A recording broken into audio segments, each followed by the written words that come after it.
পড়ে গেলাম রে। এ কোথায় নিয়ে এসেছো তোমরা আমাকে? আমরা তোমাকে এই কারণে আমরা তোমাকে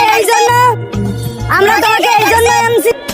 বাড়ির মালিক কে? তুমি না আমি? তুমি হলে মালিক বেবি। হ্যাঁ তাহলে আমি বলছি আমরা তোমাকে এখানে এই জন্য নিয়ে আসছি যাতে তুমি আমার মেয়েকে বিয়ে করতে পারো। হ্যাঁ হ্যাঁ বিয়ে করবো। আরে ডার্লিং একবার চেহারাটা দেখাও তো তোমার। আরে মা দেখিয়ে দাও। হ্যাঁ ঠিক আছে মা। হ্যাঁ বিয়ে করব কিন্তু আমার যৌতুক হিসেবে তোমার সব শক্তি চাই। ঠিক আছে। আরে স্বামী যাও। তার আগে যারা চ্যানেলটিকে সাবস্ক্রাইব করে দিবে তার মা বাবা যেন অনেকদিন বেঁচে থাকে, আর যারা ভিডিওতে লাইক কমেন্ট করবে তাদের মনের আশা যেন পূরণ হয়। কমেন্টে বলে যাও আই লাভ ইউ মা বাবা। আরে তোমরা আমাকে মারতে যাচ্ছ কেন? আমি কোনো শক্তি চাই না।